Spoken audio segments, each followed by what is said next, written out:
of civil rights leaders for a simple reason. To thank them and to tell them what they tell us. We know we got a lot more work to do. And as I've said to the country, we can't let hate prevail. And it's on the rise. It's not diminishing. At times, silence is complicity. And we're not going to remain silent. There is an antidote to this. I am sure of it. It will be rooted in our courage, like those who 60 years ago marched and stood.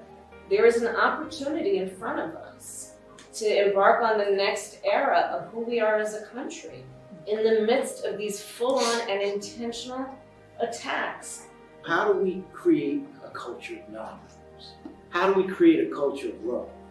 How do we create a culture of inclusion? I mean, Dad and Mom, we're talking about dignity and respect of every person, no matter who they were.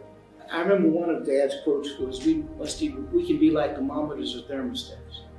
And what he said is, thermometer is a great device, but all it does is records. We can sort of record history, or we can become thermostats and regulate what happens in our nation through a nonviolent message. I never forget what my mother said to me several years before she passed. She said, "Baby, the darkest hour is always before the dawn." Yes, dark, yes, bad, but there's going to be a dawn. We are all made up of previous generations. And if they can overcome, we can too. So no matter how dark it gets, we are going to see that dawn if we remain vigilant.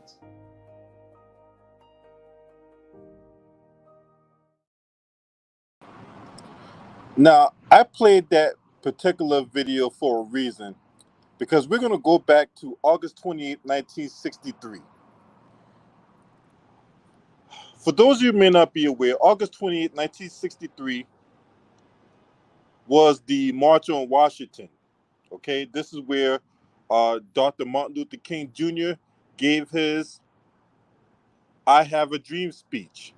And in that, this is where the white media used a lot of talking points to give a false representation of Dr. King. Now, that being said, a couple things did come out of the March on Washington, okay? This is where the 13th Amendment and the 14th Amendment was passed, right? This where black folks got voting rights, and black folks was deemed what do you call that thing?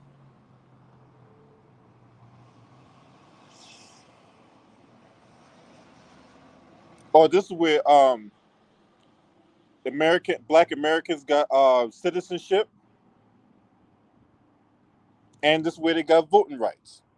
The 13th Amendment, the 13th Amendment is where the black folks got citizenship, and the 14th Amendment is where we were granted.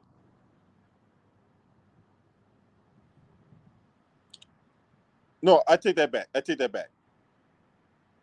After that march in 1963, you had the 13th, 14th, and 15th Amendment being passed. Okay? 13th Amendment is where black folks was legally free from slavery. The 14th Amendment is where we were granted citizenship, and the 15th Amendment is where we got voting rights. That's what came out of that. Okay? Which leads me to say this. When you conduct something like this, or which occurred back in 1963, it's supposed to result in positive change being made. Once again, after that march on Washington, you had the 13th, 14th, and 15th Amendment being passed that would specifically benefit black folks. So how do we get from that to this, where you have a whole bunch of bootleg, legion of bootlicks giving themselves self-congratulatory praise, and nothing has been done? Now, this meeting that they had with Biden and camel toe, oh, camel toe, came on the heels of a shooting down in Jacksonville, Florida, which resulted in 3 black folks being gunned down by a white supremacist. Now, Biden barely touched on it. Kamala didn't touch on it at all. And that hustler, that 911 hustler in Al Sharpton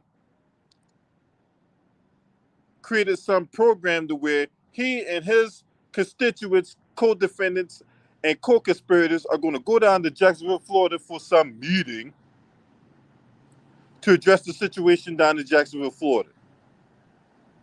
Now, look, do I expect anything to come out of this meeting that's down in Jacksonville, Florida? Hell no.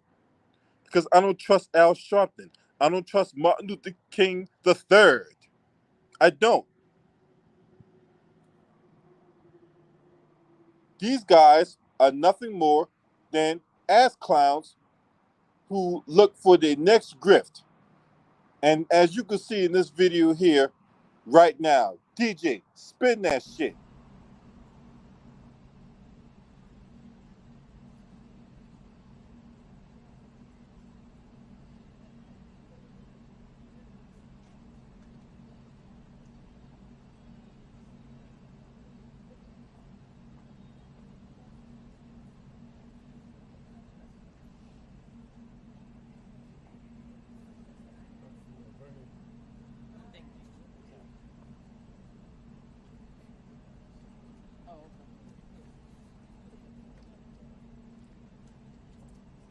We spent the last couple of hours with the King family, Martin Luther King III, his wife Andrea King, and Yolanda, Dr. King's granddaughter, and the Reverend Dr. Bernice King, as well as leaders of civil rights organizations, talking with the president and vice president. 60 years ago today was the March on Washington. Saturday, tens of thousands marched and stood for today's issues as they stood 60 years ago. As we were marching, there was a hate crime committed in Jacksonville. And when we got to the end of the march and heard about it, that's why we were marching.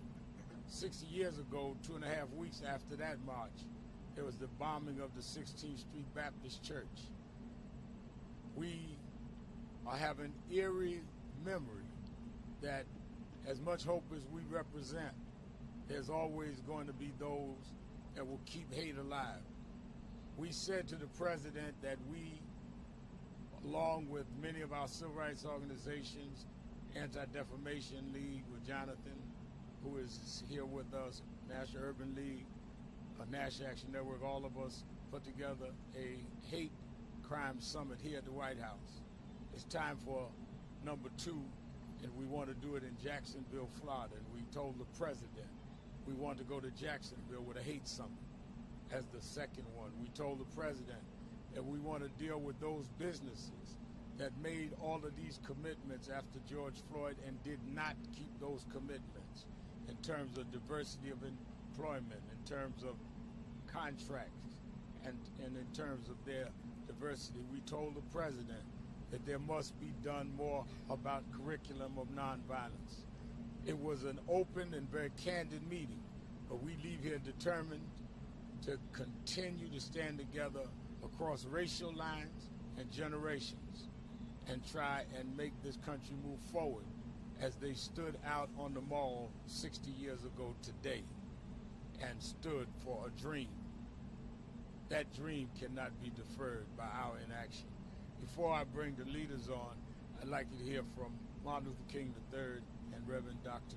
Bernice King. Okay. And shout out to Nathan with his donation in the super chat. I appreciate it. He says, hi, he unbiased reporter on MSNBC and does this. Hey, man, it's beyond me how he gets to be an unbiased reporter on BSNBC, but he's out here advocating for stuff we're not even asking for. But I appreciate you for your donation to the super chat. If you want to donate to the Cash App and PayPal, any and all donations, I appreciate it and accept it. I And once again, thank you to Nate Amp for his donation and the super chat. Look, I got one question, right? I mean, I have a bunch of questions, but one question that stands out is, what in the fuck is Jonathan Greenblatt doing there? Jonathan Greenblatt, for those of you who may not be aware, Jonathan Greenblatt is the head of the Anti-Defamation League. You know, well, you know when Kyrie Irving posted and shared a link on this Twitter account, and there was all this fake outrage at Jonathan Greenblatt coming out denouncing Kyrie Irving. You had other people was looking to get Kyrie Irving kicked out the league and all that, right? And in that, Jonathan Greenblatt was front and center. Now, when it came to the Jewish guy, I forgot what it was. Either he shot and killed a couple people at a mosque or whatever like that. You had the situation out in Pittsburgh, right? And he had nothing from the Anti-Defamation League. When it came to the situation where you had a white supremacist put bacon on outside the door of a mosque, and he had nothing but Jonathan Greenblatt. But Kanye West, as much as I don't like Kanye West, but at the end of the day, Kanye West is black. He says something remotely somewhat controversial, and people were fake outraged by that. And then Kyrie Irving posted to share the link to his Twitter account, and there was all this fake outrage from Jonathan Greenblatt. But he's at a event where it's supposed to be strictly about black folks. So what the hell is Jonathan Greenblatt doing there, Al Sharpton? Huh? And this is the reason why we cannot take you seriously. We can't. We can't.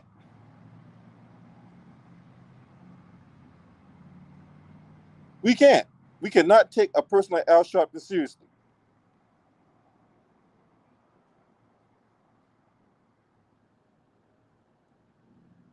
So you sitting up there talking about how you want to go to Jacksonville and all that. Look, of one thing I know your race hustling ass going to do, right? Because your reputation precedes itself. If there's one thing I know you're going to do, Al Sharpton, is you're going to go down there. You're going to go down to Jacksonville, Florida. You're going to go down there with Martin Luther King III, and y'all going to make a goddamn clown show out of that situation. And then once you get done making a clown show out of it, once you get done getting your little bit of money on the sides, you can buy your little case of Dark and Lovely to cover up what little bit of perm you got left. Then you're going to hop in your Learjet and you're going to get your ass out of town as fast as you possibly can. Because that's what you do. You are a race-baiting, self-serving, boule motherfucker. You, along with Bernice King, Martin Luther King III, well, I'm telling you, when they say the apple don't fall far from the tree, bruh, Martin Luther King III, look, you fell way far from the tree, bruh. You fell way far from the tree. Daddy is turning over in his grave watching you talk. Because Dr. King actually fought for something. What you fighting for? Huh? What you fighting for? Are you fighting for the goodwill of the black community, or are you trying to fight for the will of everybody? When everybody don't even have our best interests in their minds and their hearts. So what was the purpose of this meeting? What was the purpose of this meeting? Because the same shit is going on. Y'all ain't fighting for reparations. I ain't heard not one of you, none of y'all motherfuckers that was on that goddamn so-called civil rights leaders, none of y'all mentioned the word reparations. Not one of y'all. So what was the purpose of it?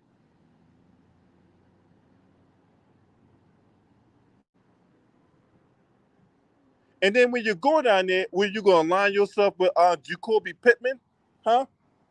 You're gonna hook up with Jobe Pitman, and Jobe Pitman will put a whole bunch of sweet nothing in the air, talk about all this work she doing around Jacksonville. right? Now, you can't get a hold of Jobe Pitman no other time. Jobe Pitman be worried about what glasses going to align with her dress, or what hair going to align with her dress, or what color hair is going to align with her glasses. But one thing you ain't going to get is her talking to you on the phone about the work she's doing, because let her tell it. The work speaks for herself. Yeah, the work speaks for yourself when you're hanging out with the National Urban League and the National Inaction Network and all these other motherfuckers out here that's self-serving, grandstanding about this, that, and the third. Because that's all y'all do. Y'all haven't done anything. Where are the fucking results? Huh? Where's the results? Y'all sitting up here grandstanding about all this work y'all doing, and that work has not translated into a result that will benefit the black community. But every time you turn your head, they want y'all to go vote. Because if you don't vote, the Republicans ain't gonna give you jack. But yet they ain't saying what the Democrats is gonna give you.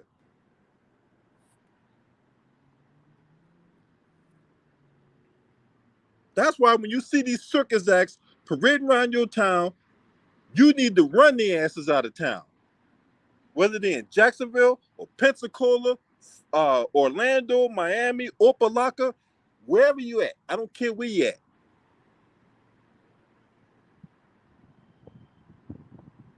They come parading around your town, grandstanding about this, that, and the third. Y'all need to push back. And then they bootlicking political councilwomen like Jobe Pitman and people of her ilk want to sit there and tell you y'all need to be quiet and that need to let them speak. Y'all need to push back on that too.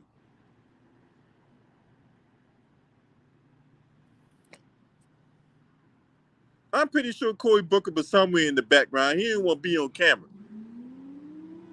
He ain't been hardly seen ever since Rosario Dawson kicked him to the curb. You ain't seen too much of Cory Booker since Rosario Dawson, kicked him to the curb. But anyway, that's why I call it the big Bootlick Jamboree. All you see people doing is hugging like they ain't never seen each other before. Like this is the first time they associated with each other. They were just doing this bullshit last year about the March on Washington. Around this time last year, Al Sharpton made frequent trips to the White House. All these people, Bernice King, Martin Luther King III, Al Sharpton, all them other bootlicking sellouts and skip-scap scallywags and suck-ups and sock puppets, all of them make frequent trips to the White House. So you would think if they make all those frequent trips to the White House, that there will be some production, there will be progress, there will be some kind of progression. Instead, it's okay, we're gonna get some campaign donations and we're gonna plan our next old nigga Jim Clyburn fish fry, and we're gonna plan our next National Inaction Network fall luncheon and our winter whiting bash and shit. That's all the thing we're gonna get. That's all they're gonna do. Right? The only time you see them in church is when some black man is being victimized or some black woman is being victimized at the hands of a white supremacist. But are you going to find them on a regular random Sunday at a church? Right? They're supposed to have the title of a reverend, but yet you ain't seen them not one time at a church on a random Sunday giving a sermon outside of somebody being gunned down at the hands of a white supremacist. And an Al Sharpton. And then when you do decide to come out of your little hole and do give some sermon, you're going to talk about how you've been to the mountaintop. You're going to give yourself this self-serving, you will go in this self-serving diatribe of all this work you did, how you've been to the mountaintop. That's why you got a regression in your pyramid. Because you've been to the mountaintop. So whatever happened to the people that is going to help you get to the so-called mountaintop, Al Sharpton? I just want to know. The general public wants to know. Well, on this progress to the mountaintop, you're just going to step on people and step over people and snake them along the way, because that's all you do, Al Sharpton. You is nothing more than a race hustling, race baiting motherfucker. Pardon my French. But y'all claim y'all doing all this work and your reputation speaks for itself. Yeah, you got a reputation, all right, just not a good one.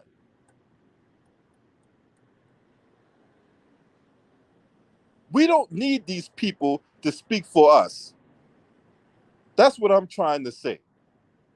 We don't need these people to be our representatives, because the one thing they have not done is represent. They have not represented the black community at all. They want to. They want to. You got Kamala sitting up here talking about, well, we need to have a coalition. Really, coalition, a black and brown coalition. Let me let you in a little secret here, if you didn't know. Black and brown coalitions don't exist. They don't. Black and brown coalitions do not exist.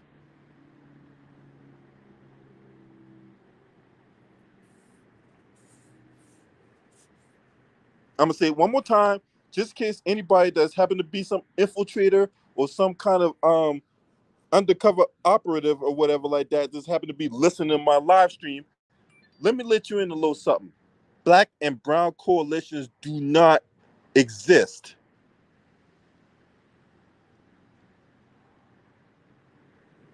Because I can guarantee you, when the brown coalition fighting for whatever, they're not taking you into consideration. When the Asian community fighting for the stuff they're fighting for, they're not taking the black community into consideration.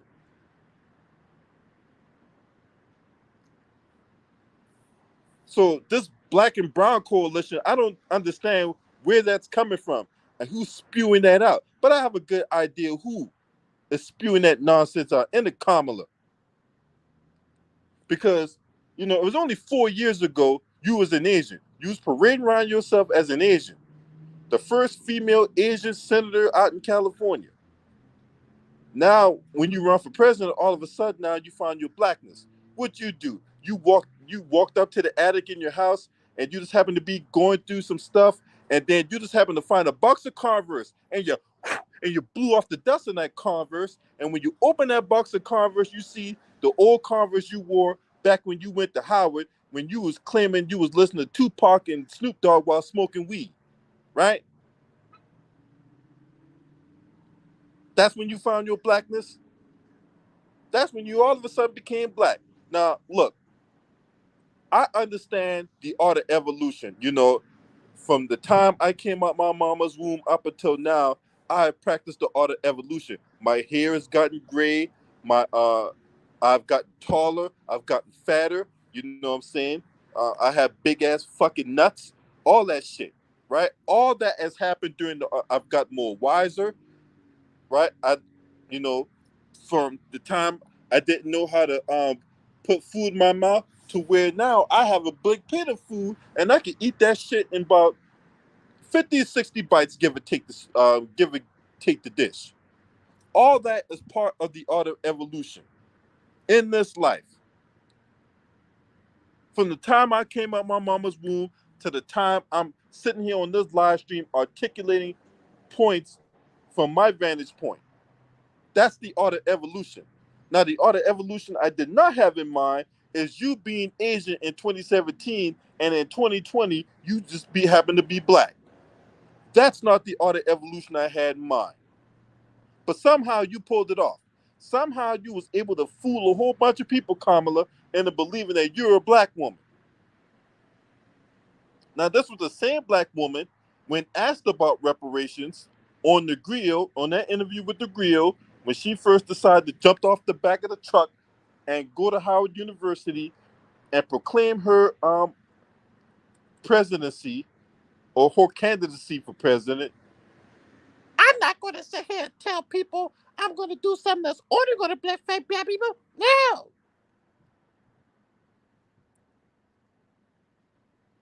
I'm not going to sit here and say I'm going to do something that's only going to benefit black people. No. Yeah, remember that? Because, see, that was your political death knell right there. I'm not going to sit here and say I'm going to do something that's only going to benefit black people. No.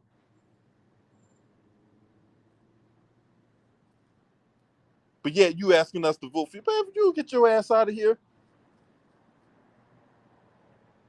And no amount of buck dancing and no amount of Roland Martin going to this school here, buck dancing for Hillary Clinton, going to some HBCU jamboree, dressing up like Grimace, doing some dance that them cube dogs be doing or whatever like that. None of that nonsense is going to throw us off our square into getting what we deserve and getting what we're owed.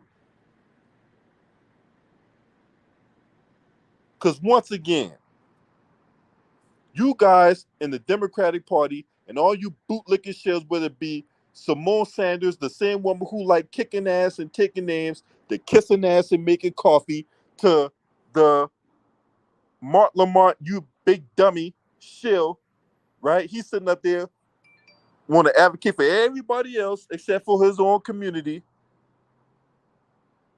Y'all will sit up there and fearmonger and talk about how black folks need to go out and vote, because if you don't go vote, the Republicans going to take this away and the Republicans going to take that away. But what you ain't saying is what the Democrats are going to give the black community.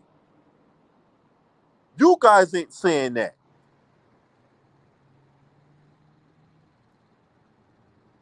What's up, LVZ?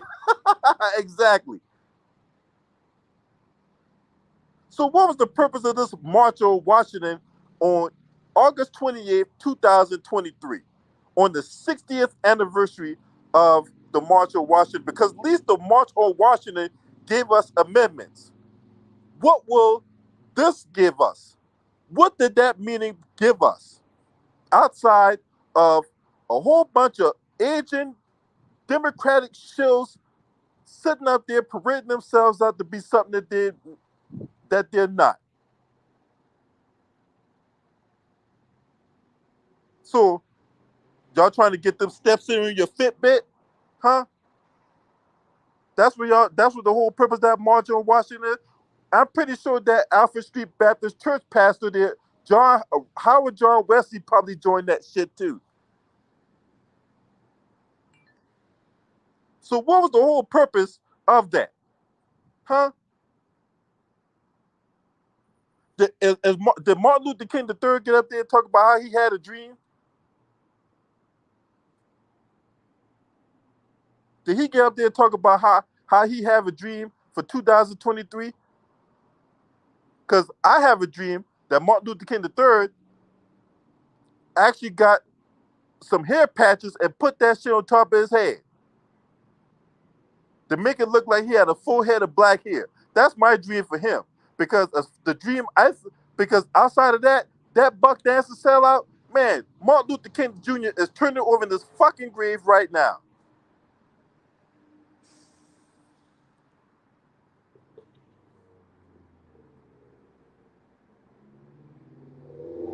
Shit. Can't believe that, man. Can't believe that.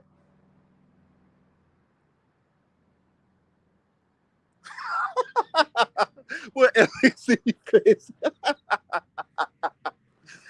I think he should have done a little bit more than jogging. Oh man. Hey man, salute to man LVZ in the building, man. Go subscribe to this channel, man. Go sub to my man LVZ. But yeah, man, this was a highly unproductive meeting. It was nothing more than a goddamn waste of time, because the same situations is going on.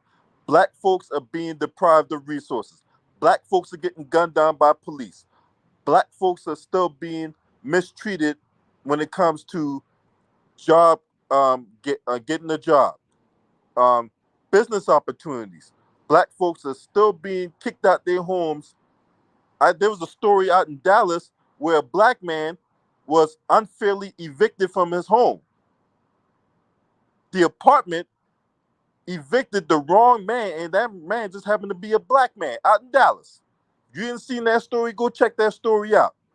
And then the apartment, they tried to get this man on a technicality when it was their fault for them raiding the wrong goddamn apartment.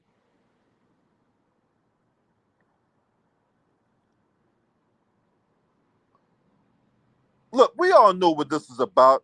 Biden black support is slipping way down south. That's what this is all about. Biden is trying to do everything he possibly can to garner the black vote. Because as it looks right now, he ain't gonna be president in 2024.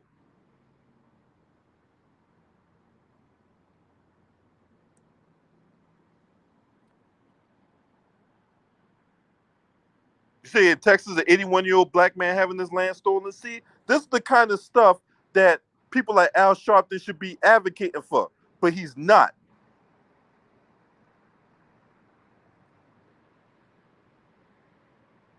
People like Martin Luther King III should look at situations like that to try to help that black man out who's getting his land stolen from him, or the man who got unfairly evicted from his apartment,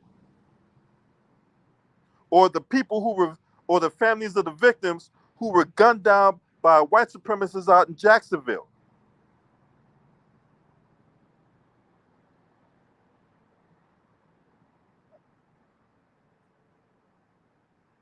Not one time you hear these guys push for reparations.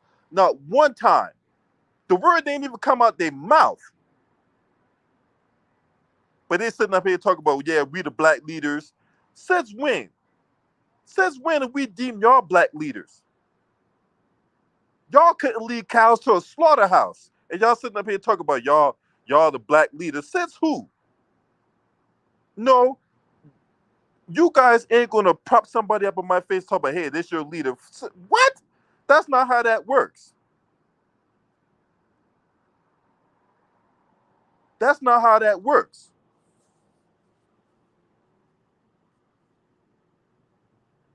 Ain't no segment on Roland Martin and his mouth-frothing Reese Colbert and Dr. Craig Carr, who's happened to be out in goddamn on Howard. I don't know how he got that title of a doctor, but one thing I know he ain't is smart.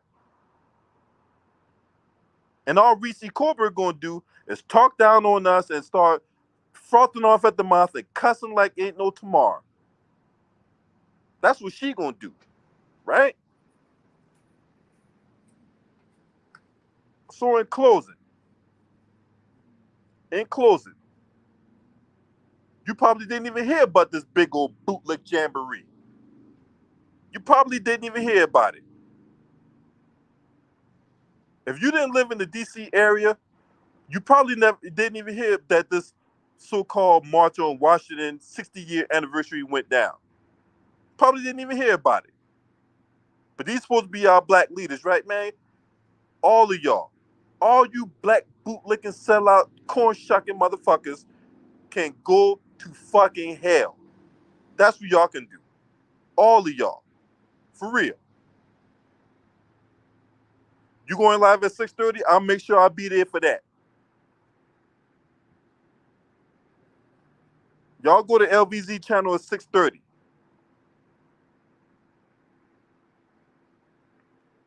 Because I'm pretty sure he's going to expand on more about this.